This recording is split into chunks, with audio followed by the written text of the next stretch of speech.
नमस्कार मित्रांनो, स्वागत आहे तुमचं आवडगणिताची या चॅनल मध्ये। आज आपण बघतोय क्लास 10 साठी क्वाड्रॅटिक इक्वेशन हा लेसन आणि या क्वाड्रॅटिक इक्वेशन मधला आपला आजचं लेक्चर आहे, लेक्चर नंबर 8 आहे। आणि आजच्या लेक्चर मध्ये आपण काय बघणार आहे तर प्रॅक्टिस सेट 2.4 बघतोय। तर चला बघूया प्रॅक्टिस सेट 2.4। पण त्याआधीचे जर तुम्हाला लेक्चर्स बघायचे असतील तर त्याची लिंक किंवा प्लेलिस्ट जी आहे ती आपण डिस्क्रिप्शन बॉक्स मध्ये टाकलेली आहे, तीही पहिला बघून घ्या। जेणेकरून काय होतं, जर आधीचे कन्सेप्ट क्लिअर असतील तर तुम्ही जे शिकताय ते तुम्हाला व्यवस्थित नीट कळेल। ठीक आहे, तर मग बघूया first question. Compare the given quadratic equation to the general form and write the values of a b c. आपल्याला काय करायचंय तर पहिल्यांदा क्वाड्रॅटिक इक्वेशन दिलेले आहेत ते क्वाड्रॅटिक इक्वेशन जनरल म्हणजे स्टँडर्ड फॉर्म मध्ये राइट करून घ्यायचंय आणि त्याच्यानंतर आपल्याला काय करायचंय तर ए बी आणि सी च्या ज्या व्हॅल्यूज आहेत त्या व्हॅल्यूज आपल्याला फाइंड आउट करायचंय। चला तर मग बघू पहिला क्वेश्चन। पहिला क्वेश्चन काय आहे बघा आपला, x square minus 7x plus 5 is equals to 0। आता हे ऑलरेडी आपल्याला स्टँडर्ड फॉर्म मध्ये दिलेले आहे, म्हणजेच काय x square plus bx plus c is equals to 0 या फॉर्म मध्ये आहे। त्यामुळे आपल्याला जनरल फॉर्म मध्ये आणण्याची गरज नाहीये। म्हणजे आता आपण काय करणार आहे तर कंपेअरिंग करणार आहे, कंपेअरिंग विथ कशा बरोबर कंपेअर करणार आहे, आपल्या स्टँडर्ड फॉर्म बरोबर कंपेअर करणार आहे। Is equals to 0, x square plus b x plus c is equals to 0 हा आपला स्टँडर्ड फॉर्म आहे। आता आपल्याला काय करायचे तर ए बी आणि सी च्या व्हॅल्यूज राइट करायचे, म्हणजेच काय असणार आहे therefore a is equals to ज्यावेळेला आपण कोएफिशिएंट काही लिहित नाही त्यावेळेला तिथं कोएफिशिएंट किती असतो 1 असतो, म्हणजे इथं ए ची व्हॅल्यू ही काय असणार आहे आपली 1 असणार आहे। बी ची व्हॅल्यू काय असणार आहे बघा, विथ साइन घ्यायची आहे, म्हणजे बी ची व्हॅल्यू आपली इथं काय असणार आहे -7 असणार आहे। आणि थर्ड वन सी ची व्हॅल्यू म्हणजे सी इज इक्वल्स टू किती आहे आपलं तर 5 आहे। हे होतं फर्स्ट आन्सर। सेकंड क्वेश्चन मध्ये बघा, हा 2m square is equals to 5m minus 5 आहे। आता हे जनरल फॉर्म मध्ये इक्वेशन आहे का नाहीये, म्हणजे जनरल फॉर्म मध्ये इक्वेशन कन्वर्ट करायला लागेल। म्हणजेच काय होईल बघा, इथं हे 2m स्क्वेअर तसेच राहतील, हे प्लस 5m इक्वल्स यांच्या अपोजिट आल्यामुळं मायनस 5m झाले आणि हे मायनस 5 होते ते अपोजिट साइडला आल्या प्लस 5 झाले, इज इक्वल्स टू 0 आलेले। आता आपल्याला काय करायचं तर कंपेअरिंग करायचं। आता कंपेअरिंग मध्ये काय होणार आहे बघा, कंपेअरिंग विथ स्टँडर्ड फॉर्म आहे आपला x square plus b x plus c is equals to 0। Therefore a is equals to किती आहे आपलं 2 आहे, बी इज इक्वल्स टू किती आहे बघा -5 आहे आणि सी इज इक्वल्स टू किती आहे आपलं तर +5 आहे। हे होतं सेकंड वनचा आन्सर। थर्ड वन बघतोय आपण तर y square is equals to 7y आहे। म्हणजेच आपल्याला इथं परत एकदा स्टँडर्ड फॉर्म मध्ये आणायला लागेल, म्हणजेच काय करायला लागेल, हा y स्क्वेअर राहील, हा प्लस 7y होता, अपोजिट आल्यानंतर -7y होती आणि c ची व्हॅल्यू काहीच दिलेली नाहीये, म्हणजे इज इक्वल्स टू काय असणार आहे इथं 0 असणार आहे। ठीक आहे, म्हणजे परत एकदा कंपेअरिंग केलेले आपण, कंपेअरिंग विथ काय होईल बघा, ax square plus bx plus c is equals to 0। Therefore a is equals to काय आपलं इथं 1 म्हणून 1, b इज इक्वल्स टू किती आहे -7 आणि c इज इक्वल्स टू किती आहे 0 म्हणून इथं आलेलं आहे 0। या ठिकाणी आपला फर्स्ट क्वेश्चन संपलेला आहे। आता आपण जाणार आहे सेकंड क्वेश्चन कडे। सेकंड क्वेश्चन बघतोय आपण, सेकंड क्वेश्चन बघतोय काय आहे बघा तर सॉल्व युजिंग फॉर्म्युला, म्हणजे फॉर्म्युला मेथडने आपल्याला इथे एक्झाम्पल सॉल्व करायचे। फर्स्ट क्वेश्चन काय दिलेलं त्यामधला x square plus 6x plus 5 is equals to 0 दिलेले। ठीक आहे, आता हे स्टँडर्ड फॉर्म मध्ये आहे का तर आहे, म्हणजेच आपल्याला परत काय करायला लागेल बघा, कंपेअरिंग करायला लागेल, कंपेअरिंग विथ कशा बरोबर तर स्टँडर्ड फॉर्म बरोबर कंपेअर करणार आहे आपण। Is equals to 0, x square plus bx plus c is equals to 0 हा आपला स्टँडर्ड फॉर्म आहे। Let a is equals to किती आहे, ज्यावेळेला आपला काहीच कोएफिशिएंट नसतो किंवा आपण लिहित नाही त्यावेळेला 1 कोएफिशिएंट असतो। b इज इक्वल्स टू किती आहे बघा तर 6 आहे आणि c इज इक्वल्स टू किती आहे तर 5। आता आपल्याला हे जे व्हॅल्यूज फाइंड आउट केलेले त्या व्हॅल्यूज वरून आपल्याला काय करायचं तर b स्क्वेअर मायनस 4ac ची व्हॅल्यू फाइंड आउट करून घ्यायची आहे। म्हणजेच काय होईल बघा, b square minus 4ac is equals to b square किती आहे आपला तर 6 चा स्क्वेअर मायनस 4 इंटू ए किती आहे 1, सी किती आहे आपला तर 5 स्क्वेअर म्हणजे 6 चा स्क्वेअर 36 मायनस 4 5 चे किती झालेले आहेत आपले 20। सबट्रॅक्शन केली 6 मायनस 0 6, 3 मायनस 2 1 म्हणजे किती आलेले आहेत बघा बी स्क्वेअर मायनस 4ac याची व्हॅल्यू जी आलेली आहे ती किती आपली तर 16 आलेली आहे। आता आपल्याला काय करायचं आहे तर फॉर्म्युला राइट करायचं, तर फॉर्म्युला काय आहे आपला तर x is equals to minus b plus minus root of b square minus 4ac upon 2a. आता यामध्ये आपल्याला काय करायचं तर व्हॅल्यू सबस्टिट्यूट करायचे. म्हणजेच काय करणार आहे बघा, तर बी ची व्हॅल्यू किती होती 6, पण बी ला इथं मायनस साइन आहे त्यामुळे -6 प्लस मायनस रूट ऑफ, आता ऑलरेडी आपण रूटची व्हॅल्यू काढलेली आहे, किती आलेली आपली 16, म्हणजे तिथे आले रूट 16 अपॉन 2 इंटू ए किती आहे आपला तर 1 म्हणून 1 टाकलाय. ठीक आहे. आता इथे बघा -6 प्लस मायनस 16 चा स्क्वेअर रूट किती असतो तर 4 असतो, म्हणून बाहेर आपण डायरेक्टली काय करणार आहे 4 काढणार आहे आणि इथं काय येईल आपला 2 येईल. ठीक आहे. आता इथं बघा ज्यावेळेला आपण रूट्स काढतो त्यावेळेला आपल्याला काय करायचं आहे, एकदा प्लस घेऊन सॉल्व्ह करायचं आहे आणि दुसऱ्यांदा काय करायचं आहे मायनस घेऊन सॉल्व्ह करायचं आहे. Therefore x is equals to -6 plus 4 upon 2 और x is equals to -6 minus 4 upon 2 आलेले. म्हणजे तिथे बघा प्लस मायनस मायनस आणि बिगेस्ट नंबरचं साइन येतं, म्हणजे तिथं किती येणार आहे आपलं 6 मधनं 4 गेले -2 आले अपॉन 2. आता चिन्हांचे नियम कसे वापरायचे त्याचीही लिंक डिस्क्रिप्शन मध्ये दिलेली आहे, किंवा तुम्ही गणिताचा बेस ही जी प्लेलिस्ट आहे ती प्लेलिस्टची जी लिंक आहे ती डिस्क्रिप्शन मध्ये दिलेली आहे. त्या लिस्टमध्ये तुम्हाला आडवा भागाकार पद्धतीने भागाकार कसा करायचा किंवा चिन्हांचे नियम कसे वापरायचे हे सगळे रूल्स दिलेले आहेत, ते एकदा तुम्ही बघून घ्या. आणि इकडचे जे असणार आहे ते काय असणार आहे बघा, x is equals to minus minus plus sign minus, म्हणजे किती आले 10 अपॉन 2. आता परत एकदा आडवा भागाकार पद्धतीने भागाकार, म्हणजे इथे आले -1 और x इज इक्वल्स टू 2 5 10 म्हणजे -5. रूट्स आर -1 आणि -5 हे आपले आन्सर्स असणार आहे. सेकंड क्वेश्चन बघा, x square -3x - 2 is equals to 0 दिलेले. इथे परत एकदा आपण चेक करणार आहे स्टँडर्ड फॉर्म आहे का तर आहे, x square plus bx plus c is equals to 0 या फॉर्म मध्ये आहे. त्यामुळे आता आपण काय करणार आहे डायरेक्टली कंपेरिंग विथ कशा बरोबर, स्टँडर्ड फॉर्म आहे आपला ax square plus bx plus c is equals to 0 हा आपला स्टँडर्ड फॉर्म आहे. म्हणजेच काय होईल बघा, a इज इक्वल्स टू काहीच नाहीये कोएफिशियंट त्यावेळेला 1 असतो, b is equals to with sign घ्यायचं आहे त्यामुळे -3 असणार आहे आणि c इज इक्वल्स टू -2 आहे त्यामुळे इथे आलेले -2 आलेले. आता आपण काय करणार आहे तर b स्क्वेअर -4ac ची व्हॅल्यू काढणार आहे. आता b स्क्वेअर म्हणजे b स्क्वेअरची टर्म काय आहे -3, म्हणजे तिथे येताना काय येईल आपले -3 चा स्क्वेअर मायनस 4 इंटू a किती आहे आपला तर 1 आहे, c किती आहे आपला -2 म्हणून इथे आलेले -2. आता इथे बघा ज्यावेळेला एखाद्या संख्येचा आपण स्क्वेअर करतो त्यावेळेला त्याचे येणारं आन्सर काय असतं पॉझिटिव्ह असतं, म्हणजे 3 चा स्क्वेअर हा काय असतो आपला 9 पॉझिटिव्ह 9 आणि दोन संख्यांची मल्टिप्लिकेशन मायनस मायनस काय होतं तर प्लस होतं, म्हणजे 4 2 जा किती आलेले आहेत आपले 8 आलेले आहेत, म्हणजे 9 प्लस 8 किती आलेले आहेत आपले 17 आलेले आहेत. म्हणजे b स्क्वेअर -4ac ची व्हॅल्यू जी आहे ती किती आहे आपली 17 आहे. आता बघा आपला जो फॉर्म्युला आहे तो फॉर्म्युला काय आहे तर x is equals to -b plus minus root of b square -4ac upon 2. Formula प्रत्येक वेळेला लिहिणं गरजेचं आहे. फॉर्म्युला जर तुम्ही लिहित असाल तर तो फॉर्म्युला प्रत्येक वेळा लिहिल्यामुळे तुम्हाला पाठांतर होईल आणि त्याच्यामुळे तुम्हाला गणित सोडवताना अडचणी येणार नाही. दुसरी गोष्ट मी तुम्हाला याआधी पण सांगितलं होतं की ज्या वेळेला आपण गणित सोडवतो किंवा तुम्ही ज्या वेळेला माझे व्हिडिओ बघत असता त्यावेळेला तुम्ही पेन आणि नोटबुक घेऊन बसत जा, जेणेकरून तुमची गणित जिथं अडकतात तिथं तुम्हाला जिथं प्रॉब्लेम्स येतात तुम्ही व्हिडिओ बघून ते सॉल्व्ह करू शकता.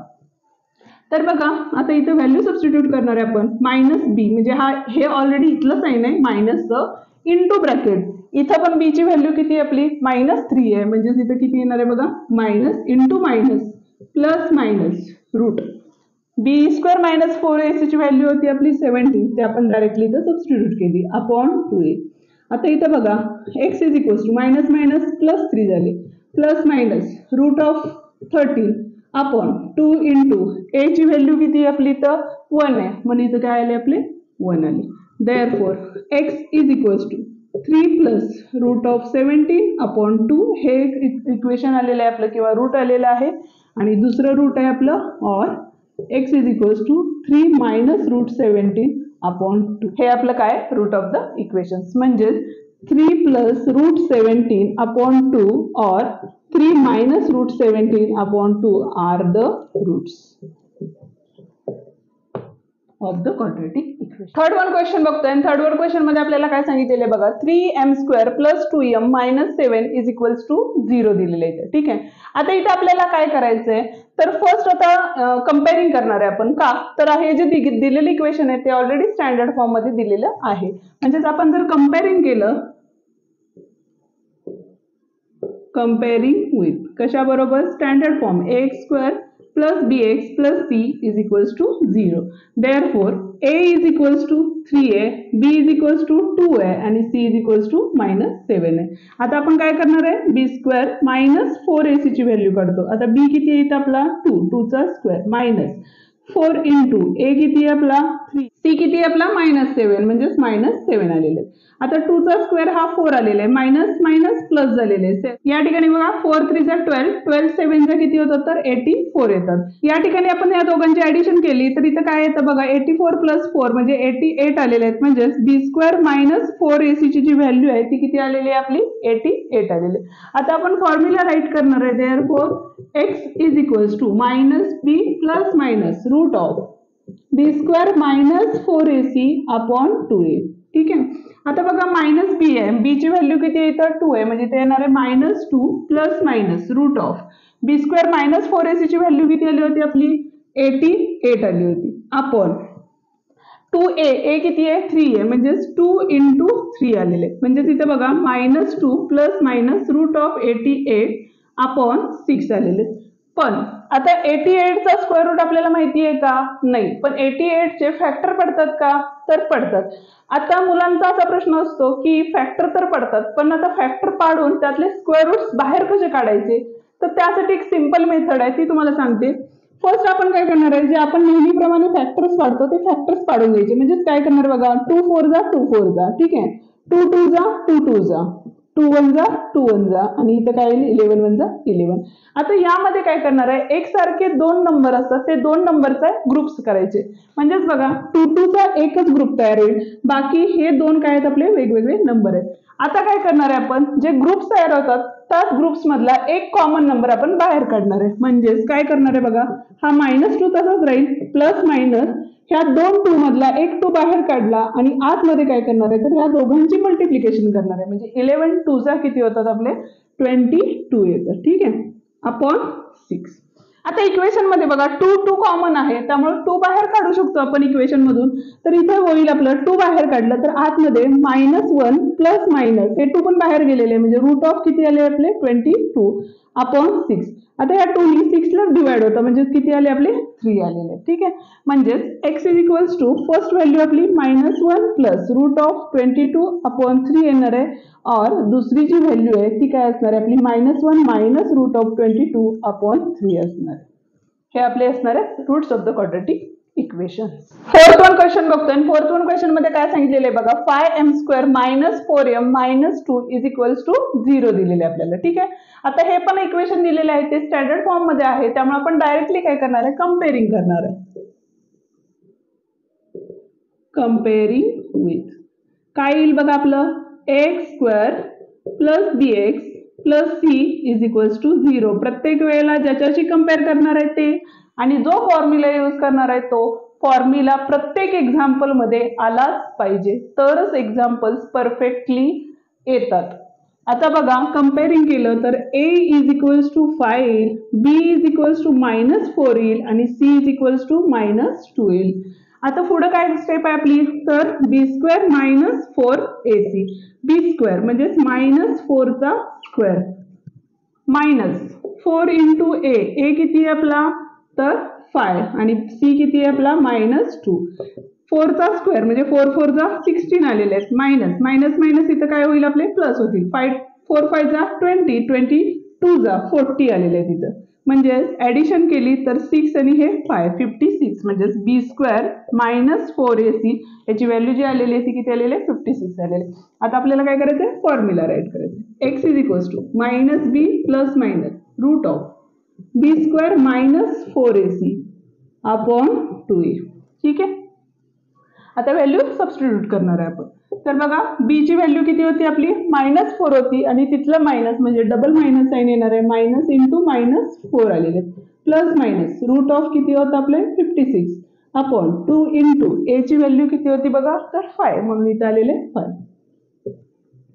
मायनस मायनस मल्टिप्लिकेशन प्लस होतं, प्लस मायनस. आता 56 परत एकदा फॅक्टरायझेशन आलेले, परत एकदा फॅक्टर काढा. काय होते बघा, हे रफ वर्क आहे त्यामुळे तुम्ही हे बॅक पेजला करू शकता. 2 2 जा 2 8 जा, 2 1 जा 2 4 जा, 2 7 जा आणि 7 1 जा. इथं परत एकदा 2 2 चा ग्रुप झालेला आहे आणि 7 आणि 2 सेपरेट म्हणजे सिंगल नंबर्स आहे, त्यामुळे ते तसेच ठेवायचे. म्हणजेच काय होईल, या 2 मधले एक 2 बाहेर काढला, आतमध्ये काय राहिले तर 7 2 जा 14 राहिले, अपॉन 5 2 जा किती झाले आपले 10 झालेले. ठीक आहे. आता इथे बघा 4 आणि 2 2 च्या टेबलमध्ये कॉमन नंबर्स आहेत, म्हणून आपण काय करणार आहे तर 2 बाहेर काढणार आहे. म्हणजेच काय होईल, 2 बाहेर काढला तर आतमध्ये 2 2 जा 2 2 जा 4, म्हणजे मल्टिप्लिकेशन केलं की हेच आन्सर यायला पाहिजे. प्लस मायनस हा 2 ऑलरेडी बाहेर आले त्यामुळे फक्त इथे राहतील 14 अपॉन 10. परत एकदा आडवा भागाकार का 2 5 जा 2 1 जा 2 5 जा. हे का केलं का तर ह्या दोघांच्या मध्ये मल्टिप्लिकेशन साइन होतं, म्हणून आपण वरच्या नंबरनी खालच्या नंबरला डिवाइड करू शकतो. आता आन्सर जे येईल ते काय येईल बघा, x is equals to 2 plus root 14 upon 5. और दुसरं जे रूट असणार आहे ते असणार आहे आपलं 2 मायनस रूट 14 अपॉन 5. हे आपला सेकंड रूट असणार आहे. 5th वन क्वेश्चन बघतोय. 5th वन क्वेश्चन मध्ये परत एकदा आपल्याला काय सांगितलेलं आहे, y² plus 1 upon 3y is equals to 2 दिलेले. आता हे जनरल फॉर्म मध्ये आहे का तर नाही, पहिल्यांदा आपल्याला काय करायला लागेल, जनरल फॉर्म मध्ये आणायला लागेल. म्हणजे तिथं काय होईल बघा, y² plus 1 upon 3y minus 2 is equals to 0. आता हे आपलं इक्वेशन जनरल फॉर्म मध्ये आलेलं आहे, पण जर तुम्हाला हे सिंपल करून जर सोडवायचं असेल तर तुम्ही काय करशील, तर इथे बघा 1 अपॉन 3 दिलेले, म्हणजे डिनॉमिनेटर मध्ये नंबर काय आपला तर 3, म्हणून आपण काय करणार आहे ह्या इक्वेशनला मल्टिप्लाय बाय 3 करणार आहे. का तर जेणेकरून ज्या अपॉन मधल्या टर्म आहेत त्या टर्म्स कॅन्सल होतील आणि एक सिंपल इक्वेशन तयार होईल, जेणेकरून तुम्हाला सॉल्व्ह करायला प्रॉब्लेम येणार नाही. म्हणून इथं बघा ह्या 3 ने मल्टिप्लाय केल्यामुळे इथं 3y² प्लस y होतील, कारण डिनॉमिनेटर न्यूमरेटरचं 3 गेट कॅन्सल होईल, मायनस 3 2 जा किती होतील 6 इज इक्वल्स टू 0. हे आलेलं आपलं सिंपल इक्वेशन. आता आपण काय करणार आहे तर कम्पेअरिंग करणार, कम्पेअरिंग विथ. इथे येईल बघा ay² plus by plus c is equals to 0 येईल. म्हणजेच a ची जी टर्म आहे ती किती असणार आहे आपली 3 आहे, b ची किती आहे आपली 1 आहे आणि c ची जी आहे ती किती आपली -6 आहे. म्हणजेच आपल्याला फर्स्ट काय करणार आहे आपण तर b² मायनस 4ac ची टर्म काढणार आहे. b² किती आहे आपला तर 1, 1 चा स्क्वेअर मायनस 4 इंटू a किती आहे आपला तर 3 आणि c किती आहे इथं तर 6 विथ साइन -6, म्हणजे तिथे आले 1 मायनस मायनस प्लस झाले. 4 3 जा किती झाले इथं बघा मायनस मायनस प्लस झाले आणि इथं 4 3 जा 12 झाले आणि 12 6 जा किती होतात तर 72. ठीक आहे, म्हणजे तिथे आलेले आहेत आपले 73, म्हणजे b² minus 4ac is equals to किती आलेले आहेत 73 आलेले. त्यामुळे आता इथं बघा परत एकदा फॉर्म्युला यूज करणार आहे. फॉर्म्युल्यामध्ये इथं y आहे, म्हणजे क्वेश्चन मध्ये y दिला होता त्यामुळे आपण इथं लिहिताना काय लिहिणार आहे y लिहिणार आहे. म्हणजे तिथे येईल बघा minus b plus minus root of b² minus 4ac upon 2a. आता y इज इक्वल्स टू हे मायनस बी म्हणजे ची व्हॅल्यू किती होती 1, म्हणजे -1 प्लस मायनस रूट ऑफ किती आले होते 73 आले होते अपॉन 2 इंटू ए किती होता आपला तर 3 होता, म्हणजे इथं आलेले 3. म्हणजेच y is equals to -1 plus minus root of 73 upon 2 into 3, म्हणजे इथं आलेले आहेत आपले 6 आलेले आहेत. म्हणजेच y चे जे रूट्स असतात या इक्वेशनचे जे रूट्स असणार आहेत ते काय असणार आहेत -1 plus root 73 upon 6 first root, और सेकंड जे रूट असणार आहे ते असणार आहे -1 मायनस रूट ऑफ 73 अपॉन 6. हे दोन जे आहेत ते आपले क्वाड्रेटिक इक्वेशनचे रूट्स असणार आहेत. 6th वन क्वेश्चन बघतोय. 6th वन क्वेश्चन मध्ये आपल्याला काय सांगितलेलं आहे तर 5x² plus 13x plus 8 is equals to 0 दिलेले आहे. आता या इक्वेशन मध्ये बघा आपण काय करणार आहे, हे तर स्टँडर्ड फॉर्म मध्ये आहे त्यामुळे आपण डायरेक्टली काय करणार आहे तर कम्पेअरिंग विथ, कशाची कम्पेअरिंग करणार आहे तर ax² plus bx plus c is equals to 0 याच्याशी आपण कम्पेअरिंग केलं. तर a इज इक्वल्स टू किती आहे 5, b इज इक्वल्स टू किती आहे 13 आणि c इज इक्वल्स टू किती आहे आपलं 8. आता इथं बघा b² minus 4ac is equals to b² म्हणजे काय असणार आहे 13 चा स्क्वेअर मायनस 4 इंटू a किती आहे 5 आणि c किती आहे आपला 8. म्हणजेच बघा 13 चा स्क्वेअर हा किती असतो 169 मायनस 5 4 जा 20 आणि 28 जा किती येतात तर 160 येतात. आता इथं बघा 169 मायनस 60 म्हणजे इथं किती राहिलेले आहेत आपले 9 राहिलेले. आता फॉर्म्युला यूज केला तर फॉर्म्युलेमध्ये काय होईल बघा x is equals to minus b plus minus root of b square minus 4ac upon 2a. ठीक आहे. आता इथं बघा x is equals to b ची व्हॅल्यू किती आहे बघा 13 म्हणजे तिथे येताना काय येईल minus 13 plus minus root of 9 का तर बी स्क्वेअर मायनस 4ac ची व्हॅल्यू आली होती आपली 9. आता इथं 2 इंटू a किती आहे आपला 5 म्हणून इथं मल्टिप्लाय बाय 5. आता इथं बघा परत minus 13 plus minus root of 9 किती आहे तर 3 आहे म्हणून 3 आलेले आहेत अपॉन 5 2 जा 10. इथं बघा आपण आता रूट सेपरेट करणार आहे म्हणजे काय करणार आहे मायनस 13 प्लस 3 अपॉन 10 आणि दुसरं जे असणार आहे और x is equals to minus 13 minus 3 upon 10 म्हणजेच x is equals to minus 10 upon काय असणार आहे 10 असणार आहे का तर प्लस मायनस मायनस बिगेस्ट नंबरचं साईन आणि या साईडला minus minus plus sign minus म्हणजे मायनस 16 अपॉन 10. आडव्या भागाकार पद्धतीने भागाकार केला तर 1 जा 1 जा 1 आलेले आहे तिथं 2 8 जा आणि 2 5 जा आलेले आहेत म्हणजेच x is equals to minus 1 और x is equals to minus 8/5 हे आपले काय असणार आहे रूट ऑफ द इक्वेशन असणार. थर्ड वन क्वेश्चन आहे आणि थर्ड वन क्वेश्चन खूप मोठा आहे म्हणजे स्टेप्स वाईज करायचं आहे आपल्याला. त्याचा चार्ट दिलेला आहे क्वेश्चनचा तो चार्ट मी इथे लिहिलेला नाहीये तो तुम्ही बुक्स मधला बघून घ्या पण त्या चार्ट्स वाईज मी इथं तुम्हाला सॉल्व्ह करून दाखवणार आहे. तर इथं बघा फर्स्ट आपण काय करणार आहे तर कंपेअरिंग करावे लागेल. कशाची कंपेअरिंग करावी लागेल आपल्याला कंपेअरिंग विथ काय असणार आहे x square plus b x plus c is equals to 0 म्हणजे ए किती आहे आपला 1 बी किती आहे 2√3 सी इज इक्वल्स टू 3. आता व्हॅल्यू कशाची काढतो आपण बी स्क्वेअर मायनस 4ac ची व्हॅल्यू काढतो. बी स्क्वेअर किती आहे तर 2√3 ब्रॅकेट स्क्वेअर मायनस 4 इंटू ए किती आहे 1 सी किती आहे 3. बघा इथं ज्या वेळेला 2√3 असतो √3 चा स्क्वेअर हा किती असतो तर 3 असतो आणि 2 चा स्क्वेअर किती असतो तर 2 2 जा 4 असतो. म्हणजे जर तुम्हाला इन केस समजत नसेल तर 2√3 ब्रॅकेट स्क्वेअर म्हणजे इथं 2 इंटू 2 आणि हे √3 इंटू √3 म्हणजे 2 2 जा 4 आले आणि √3 म्हणजे 3 म्हणजे 3 4 जा किती आलेले आहेत त्यामुळे 2√3 चा स्क्वेअर किती असणार आहे आपला 12 मायनस 4 3 जा 12 म्हणजे बी स्क्वेअर मायनस 4ac ची जी व्हॅल्यू आहे ती आहे आपली 0 आलेली. ठीक आहे. आता बघा ज्या वेळेला बी स्क्वेअर मायनस 4ac ची व्हॅल्यू 0 येते त्यावेळेला ते रूट रिअल आणि इक्वल असतात. म्हणजेच काय ते बघू आता. इथे बघा x is equals to minus b plus minus root of b square minus 4ac upon 2a. आता बघा x is equals to minus b म्हणजेच काय असणार आहे आपला तुमचा मायनस 2√3 प्लस मायनस इथं बी स्क्वेअर ची व्हॅल्यू किती आहे आपली 0 अपॉन 2 ए ची व्हॅल्यू किती आहे 1 आहे त्यामुळे इथं आले 1. आता इथे बघा मायनस 2√3 प्लस मायनस आता ही टर्म तर ऑलरेडी 0 झालेली आहे त्यामुळे पुढची टर्म नाही लिहिली तरी चालते अपॉन 2. आता इथे काय झाले 2 2 गेट कॅन्सल झाले म्हणजे x is equals to minus √3 और दुसरी व्हॅल्यू पण काय असणार आहे तुमची x is equals to minus √3 का तर जे पुढे प्लस 0 आहे आणि मायनस 0 आहे त्याच्यामुळे फक्त व्हॅल्यूज काय राहतील तुमचे -3 और x इज इक्वल्स टू √-3 म्हणजे दोन्ही व्हॅल्यू काय आलेले आहेत तुमच्या सेम आलेले आहेत म्हणजे याचे जे रूट्स असणार आहेत ते काय असणार आहेत -√3 और √-3 हे आपले दोन रूट्स असणार आहेत क्वाड्रॅटिक इक्वेशन. व्हिडिओ आपला या ठिकाणी संपलेला आहे प्रॅक्टिस सेट संपलेला आहे. व्हिडिओ आवडला असेल तर व्हिडिओला लाईक करा शेअर करा आणि कमेंट करायला विसरू नका की तुम्हाला हा व्हिडिओ कसा वाटला. तर भेटूया पुढच्या व्हिडिओमध्ये. थँक्यू.